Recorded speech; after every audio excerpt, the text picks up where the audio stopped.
हरे कृष्ण राधे राधे। जय श्री गुरुपाद पद्म की जय। अनंत भक्त वैष्णव बृंद की जय। सपरिकर महाप्रभु श्री श्री राधा गोविंद বনমালী जी की जय। प्रिय भक्तबृंद, दर्शक बंधु, आजकेर आलोचनार प्रारम्भे सर्वाग्रे आमि आमार नित्य जीवन दाता परमाराध्य श्री गुरुपाद पद्मे असंख्य प्रणति निवेदन करी एवं तत्परे सकल साधु सन्त गुरु वैष्णव श्रीचरणे प्रणति ज्ञापन करे आपनादेर सकलके आमि आमार आन्तरिक प्रीति शुभेच्छा एवं पूज्य पाद पद्मे प्रणति निवेदन करे सकलेर शुभेच्छा शुभाशीर्बाद प्रार्थी हुए आजकेर आलोचनाय अंशग्रहण करছি।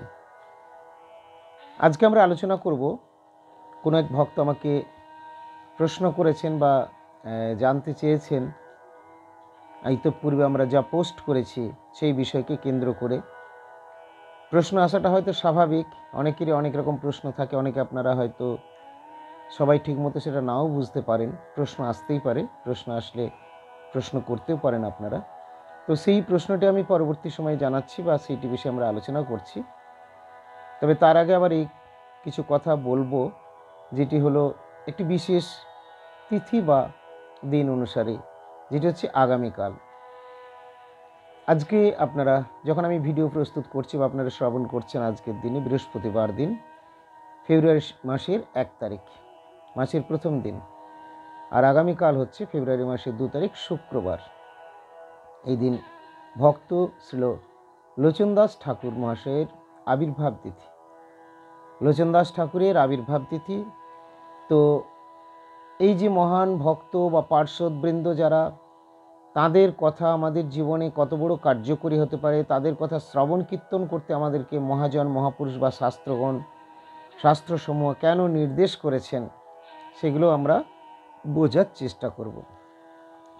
মহাজন যেন গতসু পন্থা, মহাজন এবং মহাপুরুষগণ যে পথ ধরে তারা চলেছেন বা পথ প্রদর্শক রূপে যা তারা আমাদের কাছে আদর্শ স্বরূপ প্রকট করছেন বা প্রদর্শন করছেন, আমরা সেগুলো কৃপা ভিক্ষামুখে অনুধাবন করার চেষ্টা করব। আমরা কৃপা ভিক্ষামুখে সেগুলো বোঝার চেষ্টা করব, গ্রহণ করার চেষ্টা করব, তাহলেই জীবনটা আমাদের ধন্য হবে। তো এই লোচনদাস ঠাকুর, এখন তার সম্বন্ধে আমরা আলোচনা করব। আগামীকাল আবার এই বিষয়ে আমরা পোস্ট দেব। এখন তার আবির্ভাবস্থলী কোথায়, কি এবং তার জীবনের অলৌকিকতা বা অতিমূর্ততা ইত্যাদি কি রয়েছে সেইগুলি। তো সংক্ষেপে একটি কথা বলে নিই, তিনি হলেন শ্রী নরহরি ঠাকুর মহাশয়ের শিষ্য বা আশ্রিত বা দীক্ষিত, নরহরি চক্রবর্তী মহাশয়। তো তারই অধস্তন, তার কাছ থেকে তিনি দীক্ষাদি গ্রহণ করেন এবং তার সেবায় ব্রতী থাকেন এবং তদানুগত্য থেকে তার কৃপা নির্দেশে তিনি গ্রন্থ প্রণয়ন করেন। সেই গ্রন্থের নাম মহাপ্রভুর লীলাকথা বর্ণিত হয়েছিল সেই গ্রন্থে, তাই চৈতন্য মঙ্গল সেই গ্রন্থের নামকরণ হয়েছিল। চৈতন্য মঙ্গল লোচনদাস ঠাকুরের এই লিখিত এই গ্রন্থটি। তো এই সম্বন্ধে আমরা পরবর্তী দিনে বা পরবর্তী সময় আবার আলোচনা করব, পোস্ট করব। এই লোচনদাস ঠাকুরের আবির্ভাব তিথিটি হলো আগামীকাল শুক্রবার দিন। এখানে ফেব্রুয়ারি মাসের এবারে পড়েছে সেটি 2 তারিখে, অন্যান্য সময় তিথি অনুসারে এগুলো তো পরিবর্তিত হয়। তো আজকে হলো ফেব্রুয়ারির প্রথম দিন, আর শেষ দিনে অর্থাৎ একেবারে ঠিক 29 তারিখে এই দিন হলো সরস্বতী গোস্বামী প্রভুপাদের আবির্ভাব তিথি। এই দিন হলো ব্যাস পূজা, এই দিন প্রভুপাদের ব্যাস পূজা ইত্যাদি ইত্যাদি কথাগুলো বলা হয়। কেন প্রভুপাদের আবির্ভাব তিথি পূজা এই দিন হলো, কেন এই দিনকে বা ব্যাস পূজাই বলা হয়? ব্যাস পূজা, ব্যাসদেবের আবির্ভাব তো আবার অন্য সময়ে। আমরা কখন ব্যাস পূজা করব? যদি গুরু পূজার সময়ে ব্যাস পূজা হয়, তাহলে সেই দিন তো আমাদের গুরুদেবের আবির্ভাব তিথি নয়, তাহলে আমরা সেই দিনে কেন করব? তো ইত্যাদি বিষয়ক আলোচনা বা প্রশ্নের উত্তর আমরা পরবর্তী আলোচনায় সময় মতো দেব, এখনও সময় আছে। তবে এর পরের পোস্টটি আমরা চেষ্টা করব যে লোচনদাস ঠাকুর সম্বন্ধে কিছু কথা আলোচনা করার জন্য। আসুন, যে কথা বলছিলাম আজকের আলোচনায়, আজকে আমাদের আলোচনা করব একটি বিশেষ চরিত্র সম্বন্ধে, ভক্ত চরিত্র। হয়তো সেটা মনুষ্য চরিত্র নাও হতে পারে, অন্য কোনো জন্মেও তো ভক্ত থাকতে পারে। তো সেটি কোন চরিত্র? না, সেটি হলো একটি বিশেষ কুকুরের চরিত্র নিয়ে আমরা আলোচনা করব। আপনাদেরকে এই সম্বন্ধে বলে নেওয়া ভালো যে কেউ হয়তো জানতে চেয়েছেন যে মহারাজজি আপনি তো সেদিন দেখলাম যে পোস্ট করেছেন আপনাদের পাশেই কুকুর বসেছিল যার নাম আপনারা দিয়েছেন টাইগার বা ইত্যাদি। তো এইভাবে একটা কুকুরকে নিয়ে তার সঙ্গে এরকম ছোঁয়াছুঁয়ি ঘাটাঘাটি এগুলো করাটা কি মহারাজজি ঠিক? উনি অবশ্য খারাপভাবে কোনো প্রশ্ন করেননি, ওনার জানার ইচ্ছে হয়েছে উনি করেছেন। যদিও আমরা সেই ভিডিওতে সমস্ত কিছু কথাই বলেছিলাম যে টাইগার এর নাম দেওয়া হয়েছে টাইগার। টাইগার কেন, টাইগারের গলাতে তুলসী মালাও দিয়েছেন আশ্রমের যে সমস্ত বিশেষ ভক্ত যারা রয়েছেন এখন তারা তুলসী মালা গলায় দিয়েছেন এবং খুব অদ্ভুত ব্যাপার সেই মালা কিন্তু আজও টাইগারের গলায় সুন্দরভাবে চলছে। সে সেটাকে দাঁতেও কাটেনি, ছেড়েও নি, কিচ্ছু না, সুন্দরভাবেই সেটি রয়েছে। এবং টাইগারের কথা কয়েকটি আগে বলে নিই, যিনি প্রশ্ন করেছিলেন তিনি আগেও শুনেছেন, আগেও আমরা বলেছিলাম যে মঠে কুকুর রাখা যায় কিনা বা কুকুর পোষা যায় কিনা। দেখুন আমি এই জন্যই ক্লিয়ার করে দিতে চাচ্ছি, বিশেষ করে মঠের ভক্তরা যারা যারা মঠের ফলোয়ার্স বা ভক্ত নন অথচ ভিডিও দেখছেন তারাও দেখুন, তাদেরও প্রশ্ন জাগলে প্রশ্ন করবেন, আমরা গুরু গৌরাঙ্গের কৃপায় মীমাংসা করে দেওয়ার চেষ্টা করব। তবে এই জন্যই আমি প্রকাশ করছি যেন এগুলো কেউ ভুল না বোঝেন। ভুল বুঝলে কি হবে? ভুল বুঝলেই পারমার্থিক জগতের একটা এমনই নিয়ম আছে যেটা অপরাধ হয়, আর অপরাধ হলে ভক্তি জগতে আর এগোতে পারবেন না। তো এই জন্যই আমরা চাইব বা আমাদের গুরুদেব মহাপ্রভু রাধা গোবিন্দ বনমালী যে সবাই কৃপা করতে চান, তারা সকলেই চান যে তোমরা অপরাধ করো না, তোমাদের মঙ্গল লাভ হোক। তো এই জন্যই তারা তত্ত্ব সিদ্ধান্ত ইত্যাদি জানিয়ে দিন। এমনকি সচিমাতার এক সময় অপরাধের কথা আপনারা শুনে থাকবেন, মহাপ্রভু নিজের মা, তার আবার অপরাধ হয়? কিন্তু হ্যাঁ, মহাপ্রভু লোকশিক্ষার জন্য করেছিলেন যে আমার মা হয়েছে তো কি হয়েছে, ভক্তের চরণে বা বৈষ্ণবের চরণে অপরাধ করা চলবে না। এমন কিছু তিনি গালিগালাজ করেননি, মারামারি করেননি, বকাঝকা করেননি, শুধু মনে মনে ভেবেছিলেন, বলেছিলেন। কে বলেছে অদ্বৈত? ও তো দ্বৈত। যাক, সেই বিষয়ের আলোচনা আমরা ডিটেলস এখন যাব না, সময় অনেক লেগে যাবে। তো এই বলে একটু অদ্বৈত আচার্যের প্রতি মনের এরকম ভাব হওয়ার জন্যই সর্বান্তর্যামী গৌরসুন্দর সেটাকে অপরাধের মধ্যে ধরলেন। সবাইকে যখন প্রেমদান করছেন, সচিমাতাকে প্রেম দেওয়া হয়নি প্রথমে, বলে না অদ্বৈতের চরণে অপরাধ হয়েছে। পরে অবশ্য অদ্বৈত আচার্য প্রভুর কাছে তিনি যান লোকশিক্ষার জন্য এবং অদ্বৈত আচার্য প্রভুর চরণধুলি মস্তকে নেন, অপরাধ মোচন হয়। যাই হোক, সেটি একটি পৃথক লীলা কথা। বিভিন্ন সিদ্ধান্তগুলো আমাদের জানার প্রয়োজন আছে। সিদ্ধান্ত বলিয়া চিত্তে না করো অলস, যাহা হইতে কৃষ্ণে লাগে সুদৃঢ় মানুষ। এখন দেখুন, সবসময় ভক্তি জগতের আমরা প্রারম্ভিক কিছু করছি, আইনগুলো যদি না জানি তাহলে ভক্তদের চরণে অপরাধ হয়ে যাবে। আমি কে কেমন ভক্ত চিনলাম না, দুমদাম করে মন্তব্য করে দিলাম, বলে দিলাম। আমাকে ফার্স্ট এটা আমার মনের মধ্যে রাখতে হবে যে যিনি বা যারা এই কার্যগুলো করছেন তারা আমার চেয়ে নিচের না আমার চেয়ে তারা ওপরের, আমার চেয়ে নিম্ন না উন্নত বা শ্রেষ্ঠ। যদি শ্রেষ্ঠ জন হয় তাহলে সেখানে আমাদের বিচার করাটা উচিত নয়, বিশেষ করে পারমার্থিক ক্ষেত্রে। তো শ্রেষ্ঠ জনেরা এগুলো করছেন, সুতরাং আমি এরকম বিচার নিয়ে নিই, যদি আমি শাস্ত্রের দ্বারা কোনো আলোচনা নাও পাই, যদি আমি নাও জেনে থাকি, না আলোচনা করেও থাকি, যখন দেখি আমার শ্রেষ্ঠ জনেরা করছেন আমি জানি যে এটাই হলো শাস্ত্র। কেননা আমি যখন ভুল করতে চাই না তখন আমার শ্রেষ্ঠ জনেরা তারা ভুল করবেনই কেন, চাইবেনই কেন, আর ভুলই বা কেন করবেন। আর তাছাড়া যদি কোনো বিশেষ অধিকারী বা ভক্ত হয়ে থাকেন, তিনি যদি ভুলও করেন তার হয়ে ভগবান সাক্ষী দেন, ভগবান বলেন এবং বোঝাচ্ছেন না ভুল নয়, ভগবান বলেন ও ভুল করেনি, ওটা ভুল নয়, ওটা আমার ইচ্ছাতে হয়েছে, ইত্যাদি কথা। তো যাই হোক, আসুন যে প্রশ্নটা এসেছিল সেই প্রশ্ন সম্বন্ধে এখন আপনাদেরকে আমি কিছু উত্তর দেওয়ার চেষ্টা করি।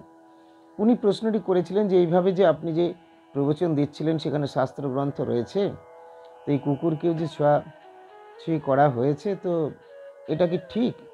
সে যে একটা অনেক ক্ষেত্রে অনেক জায়গাতে লেখা আছে যে হ্যাঁ এগুলোকে স্পর্শ করতে নেই, লেখা আছে। তো সিদ্ধান্তটা আপনাকে স্থান কাল অনুসারেই কিন্তু গ্রহণ করতে হবে। যেমন কথা প্রসঙ্গে বলে দিই, শর্তিলা একাদশী, শর্তিলা একাদশী আসছে 6 ফেব্রুয়ারি, 7 ফেব্রুয়ারি হচ্ছে এই একাদশী ব্রতের পারণ, পূর্বাহ্ন 10:01 মধ্যে।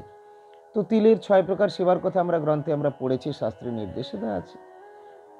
কিন্তু তথাপি ভক্তগণ তারা তিল ভোজন কি করবেন, তিলটা গুরুপাদ বলেন না প্রভুকে সেবা দাও, পরে সেই তিল প্রসাদ গ্রহণ করবে, তো পরে ভোজন করবে প্রসাদ স্বরূপ ইত্যাদি। তো মহাপ্রভু এরকম বিধান আবারও বলেছেন, যদিও জগন্নাথের প্রসাদ সর্বকাল মান্য, কিন্তু পুরীধামে তুমি গিয়েছো, জগন্নাথের প্রসাদ দিয়েছি, একাদশী দিনে তুমি কি গ্রহণ করে নেবে? না। তাহলে কি জগন্নাথের চরণে অপরাধ হবে না গ্রহণ করলে? বলেন না, তুমি প্রসাদটা স্মরণ করে, বন্দনা করে, শিরোধারণ করে, প্রণামাদি করে রেখে দাও সযত্নে। পরের দিনে যখন আর তিথি থাকবে না, তখন অর্থাৎ সেই প্রসাদ দিয়ে তুমি পালন করো, বা তার প্রসাদ পরেও তুমি গ্রহণ করো, আর কোনো অসুবিধা নেই। তো এইরকমভাবে স্থান কাল অনুসারে সিদ্ধান্ত বুঝতে হবে। এই সমস্ত ইতর প্রাণীগুলোর ক্ষেত্রে স্পর্শ করলে স্নানাদির কথা ইত্যাদি এরকম শাস্ত্রীয় বিধান রয়েছে। কিন্তু আবার আপনারা এটাও তো জানেন যে যদিও বহির্জগতে হয়তো বাইরে অনেক সময় বিচার করা হয় যে জাতপাত বা কোনো কিছু সামাজিক নিয়ম হয়তো সেগুলো রয়েছে, আমি এখন সেই আলোচনার মধ্যে আমি যাচ্ছি না, কিন্তু মঠে মন্দিরে যখন কেউ থাকেন তখন তার আর জাতপাত কোনো বিচার হয় না, তখন তার সংস্কার চলে আসে, সংস্কার দেওয়া হয় তাকে, যেখানে যেরকম, কোথাও দ্বিজত্ব দান, কোথাও আরও কিছু, এবং তখন তারা কেন না তারা গোবিন্দের সেবাতে নিয়োজিত হয়েছেন এবং সেই নিয়ম অনুসারে চলছেন। তাহলে সেখানেই যদি আমাদের আর অন্য কোনো জাতপাত নিয়মগুলো না দেখা হয়, গোবিন্দের ভক্ত বা সেবক হয়ে যাওয়ার জন্যে, মঠবাসী হয়ে যাওয়ার জন্যে, তাহলে মঠের মধ্যে যে কুকুর বিড়াল ইত্যাদি যেগুলো রয়েছে তাদেরকে আপনার মঠবাসী হিসেবেই, মানে প্রয়োজনে মঠবাসী হিসেবেই মান্য করতে হবে। বিশেষ করে যেগুলো সাধু সন্ত গুরু বৈষ্ণবের স্নেহের বা কৃপা ভাজন যেগুলো থাকবে, সাধুগুরু তাদেরকে স্নেহ করে রাখেন, সাধুগুরুর স্নেহ কৃপা আশীর্বাদ পুষ্ট হয়ে তারাও মঠে ধামে লালিত পালিত হয়। এরকম অনেক ঘটনা, অনেক নিদর্শন কিন্তু রয়েছে। এই তো পূর্বে আলোচনায় আমরা এটা আলোচনা করেছিলাম। ওই যে আমাদের আরেক প্রভু ছিলেন, সুমিত প্রভু কথাটি বললেন যে না, এই কুকুর শুধু আজকের নয়, ভগবান শ্রীকৃষ্ণচন্দ্রেরও দুটি প্রিয় কুকুর তারও ছিল। তো সেই দুটির নাম, একটির নাম ছিল ব্যাঘ্র। তো ব্যাঘ্রই আমাদের এখানে কুকুরের নাম দেওয়া হয়েছে টাইগার। তো একটি ব্যাঘ্র আর একটি ভ্রমরক। তো এইভাবে এই দুইটি ছিল কৃষ্ণের সময়, ভগবান শ্রীকৃষ্ণের ক্ষেত্রে। তো আর ছিল ভক্তিবিনোদ ঠাকুরেরও একটি কুকুরের কথাও আমরা সেটিও শ্রবণ করলাম, যে তারও কুকুর ছিল, তার কুকুরেরও এরকম নাম টাইগার, এটিও আমরা শ্রবণ করেছি। আর যদিও পরমারাধ্য শ্রী গুরুপাদ পদ্ম যখন ভাগবত ঠাকুরের কাছে এসেছিলেন ছোটোবেলায়, তখন পরমারাধ্য শ্রী গুরুপাদ পদ্মের কাছেও একটি থাকতো, যেটিকে গুরুপাদ পদ্ম অত্যন্ত কাছে, মানে মঠে ছিল আর কি, গুরুপাদ পদ্ম ভজন কক্ষে থাকতেন, কিন্তু যখনই আসতেন বেরোতেন সে পুরো রেস্ট্রিকশন মানত। সে সন্ধ্যের সময় এসেই যেন ঠাকুরের প্রণামাদি করা, একাদশী ব্রত পালন করা, যদিও সেটা একটা এমনিতে দেশি কুকুরের পরিচয়ের মধ্যেই ছিল, তথাপি তার কিন্তু এই জিনিসগুলো ছিল, এবং গুরুপাদ পদ্ম বলেন সেও একাদশী করত। তো এটা আজকের ঘটনা নয়। আর তাছাড়া এখন যেটা এসেছে আমাদের মঠে, যে টাইগার রয়েছে, এর নাম দেওয়া হয়েছে টাইগার, এ কিন্তু সম্পূর্ণ নিরামিষ ভোজন করে। সব মানুষে করতে পারে না, অনেক মানুষ করে না, ওকে দিয়ে আমরা সেইভাবে ইউটিউব বানাতে পারি না। কিন্তু বাজারে যে ধরনের ইউটিউব আমরা দেখি যে ভাইরাল হয়ে যাচ্ছে, তাতে যে ইউটিউবটা এই টাইগার নিয়ে বানালে কি ভাইরাল হওয়ার কথা, সেটা তো আমি ভাষায় বর্ণন করতে পারবো না। কিন্তু একাদশী করে, একাদশীর দিনে ওকে জাস্ট, ও তার পঞ্জিকা দেখে না, আমরা পঞ্জিকা দেখি, ওকে বলে দেওয়া হয় টাইগারকে, টাইগার আজ একাদশী। এরপর যে কেউ এসে পরীক্ষা করে দেখে নেবেন, ওকে ভাত মুড়ি রুটি ওই দিন কিচ্ছু খাওয়ানো যাবে না। ও টাইগার একাদশীর দিনে নারকেল, শসা, আপেল, কলা, ফলমূল, সাবু, সটি আমরা যা গ্রহণ করি ও সেরকমই খায়। এবং অন্যান্য দিন মহাপ্রভুর ভোগের প্রসাদের একটা থালা টাইগারের জন্য স্পেশাল থাকে। এছাড়াও গুরুপাদ পদ্মের কৃপা নির্দেশে তার 500 গ্রাম করে রেগুলার দুধ থাকে, এবং সে মহাপ্রভুর ওই বাগানে প্রহরী রূপে রয়েছে, ভগবানের কৃপা প্রসাদ প্রাপ্ত। একটা মানুষে যা করে না, ওই টাইগার তা করছে। এবং অবিশ্বাস্য আরও ঘটনা, ও যখন ল্যাট্রিনে যায়, ও নির্দিষ্ট জায়গাতে, ও ফিরে আসার সময় ওর জন্য স্পেশাল টব বাথ রয়েছে, সে ওখানে ওই এর মধ্যে ঢুকে, টব বাথে ঢুকে, তারপরে কোমর পর্যন্ত, মানে পিঠ বলুন গা বলুন তার ধৌত হয়েই যায়। এইভাবে এসে তারপরে তার নির্দেশ ফলো করে সে আবার তার রুমে চলে যায়। তার গরমের জন্য ফ্যান দেওয়া আছে, ঠান্ডার সময় সেরকমভাবে চারদিকের প্রোটেকশন দেওয়া আছে, সে খুব সুন্দর সুখে থাকে, কিন্তু অ্যালার্ট রয়েছে, তার সীমানার মধ্যে কাউকে কিন্তু আসতে দেবে না। এত সুশিক্ষিত টাইগার, সে চিৎকার করে, কোনো মনুষ্য কেউ অপরিচিত চলে আসলে চিৎকার করবে, ঘেউ ঘেউ করে তেড়ে দেবে, কিন্তু তাকে অ্যাটাক করে না। যদি কাউকে কোনো কিছু একবার গায়ে পাশাপাশি চলেও যায়, তার গায়ে উঠে তাকে ভয় পাওয়ায়, কিন্তু কামড়ে টামড়ে এরকম নেই, এরকম করে না। একেবারে বাউন্ডারির বাইরে পর্যন্ত সবকে বের করে দেয়। অনেক সময় ছাগল টাগল চলে আসে, আর ভেতরে থাকলে যদি না বেরোয়, কথা না শুনে, তাহলে তো অন্যরকম অবস্থা হতেই পারে। তো টাইগার হচ্ছে এরকম। তো দেখুন, মহাজন মহাপুরুষ যেগুলো অনুমোদিত, আজকে আমার গুরুপাদ পদ্ম রয়েছেন, সেখানে দর্শন করছেন, বিশিষ্ট ভক্ত বৈষ্ণববৃন্দ রয়েছেন, তাহলে সেগুলো জানবেন যে নিশ্চয়ই শাস্ত্রের সিদ্ধান্তের মধ্যে এগুলো রয়েছে, কেননা আচার্য এবং আচার্যের অনুগজন কখনো ভুল করতে পারে না। তাই টাইগারের প্রতি, হ্যাঁ, এটাকে দেখে আমরা যারা রয়েছি সবাই, আমি বলছি না সবাই ঘরে ঘরে কুকুর পুষুন আর বিধিকে লঙ্ঘন করুন না, কিন্তু মহাত্মা মহাপুরুষ তারা যেগুলো করছে, দেখুন এই কথা প্রসঙ্গে শিবানন্দ সেনের একটি কুকুরের কথা সেদিন আমরা শ্রবণ করলাম, মানে আলোচনাতে টাচ দিয়েছিলাম, কিন্তু শিবানন্দ সেনের কুকুর সম্বন্ধে আমরা অত ডিটেলসটা আলোচনা তখন করিনি। তো শিবানন্দ সেনের একটি কুকুর তো ছিল, তো একসময় খুব সুন্দর ঘটনা, এটাও শুনে রাখুন। তো শিবানন্দ সেনের সেই কুকুর নিয়ে শিবানন্দ যখন যাচ্ছেন, নৌকাতে পার হচ্ছে, তো এখন নাবিক কিন্তু নৌকাতে নিতে চায়নি। যাই হোক, পরে যখন তার সঙ্গে আবার কথাবার্তা বলে টাকা পয়সা দিয়ে যা লাগে মূল্য ভাড়া এরকম করে অনুরোধ করে নিয়ে পরে বের করেছেন। তো সেই কুকুর তো শিবানন্দের সাথে সাথে গিয়েছেন, তিনি যেখানে থাকেন সেখানে থাকেন, সেখানে ভোজনাদি করবে বা করার কথা, কিন্তু কোনো এক সময় সেখানের তার সেবক সেই কুকুরকে খাবার কিন্তু দেয়নি, ভুলেই যাক বা মানে অনিচ্ছা উদাসীনতা যাই হোক না কেন, খাবার দেয়নি। পরে এসে আবার শিবানন্দ সেনও দেখছেন যে কুকুরটিও নেই, তারপরে জিজ্ঞেস করলেন তাকে খাবার দিয়েছো? তারা বললেন না। শিবানন্দ সেনের শুনে খুব মনটা খারাপ হয়ে গেল, এবং তিনি আর কাউকে কিছু না বলে নিজের প্রায়শ্চিত্ত স্বরূপ তিনি কিন্তু আর প্রসাদ গ্রহণ করলেন না, তিনি উপবাসী থেকে এলেন। অদ্ভুত কথা। তো এই সম্বন্ধে আপনারা বিশেষভাবে জানতে পারবেন শ্রী চৈতন্য চরিতামৃতে এই লীলা কথাটি সুন্দর রূপে বর্ণন করা হয়েছে। তো একদিন যখন দেখলেন যে সেই কুকুর তো আর নেই, অনেক খোঁজাখুঁজি লোকজনও পাঠানো হয়েছে, তো এইভাবে খুঁজে পাননি। পরে এক সময় কখনো গিয়ে দেখছেন যে মহাপ্রভুর কাছেই একটু দূরে সেখানে সেই শিবানন্দ সেনের সেই কুকুর বসে রয়েছে। তো মহাপ্রভুর দর্শন পেল এবং সকলেরই দর্শন হলো। শিবানন্দ সেন যখন আসলেন তখন সেই কুকুরটিকে প্রথমে প্রণাম করেছিলেন। কেন না, এটি তার দৈন্য আর কি, তিনি নিজেকে এইভাবে অপরাধী বা দোষী মনে করছেন যে তুমি আমার সঙ্গে এসেছিলে, তোমাকে আমি নিয়ে এসেছিলাম, আর তুমি অভুক্ত থাকলে, তোমার কিছু আমরা সেবা করাইনি। তো এইভাবে প্রণাম করেছিলেন। এই কুকুরটা কিন্তু আরও 10টা-5টা কুকুরের মতো নয়, যেমন সাধু সন্ত মহাত্মারাও আরও 10টা-5টা সাধারণ ব্যক্তি লোকের মতো নন, সেরকম কুকুরের মধ্যে সেই কুকুরও কিন্তু আলাদা। কেমনই আলাদা না, মহাপ্রভুর দর্শন প্রাপ্ত হয়ে সেই কুকুরকে প্রণাম করলেন শিবানন্দ সেন। সেখানে এসে তারা সকলে সম্মিলিত হলো। সেই কুকুর সাক্ষাৎ ভাবে ভগবানের শ্রী চৈতন্যচন্দ্র মহাপ্রভুর এবং ভক্ত শ্রীবাসের কৃপা এবং তাঁর আরাধ্য ভগবান গৌর সুন্দরের কৃপা লাভ করে সাক্ষাৎ বৈকুণ্ঠে গমন করেছিল। তো তাই এই সমস্ত জিনিসগুলো যারা আমরা ভক্তির শুরু করছি, আমি ভক্তদেরকে বলবো, তারা কখনো বড়দের কোনো আচরণ বা ক্রিয়াকলাপ নিয়ে অশ্রদ্ধাজনিত কোশ্চেন বা প্রশ্ন করবেন না। হ্যাঁ, আপনাদের যদি জানার অবশ্যই ইচ্ছা আমাদের থাকতে পারে বা থাকবে, প্রশ্ন করবেন, জানার চেষ্টা করবেন, মীমাংসা করে নেবেন। কিন্তু প্রথম মীমাংসাটা কিভাবে করবেন?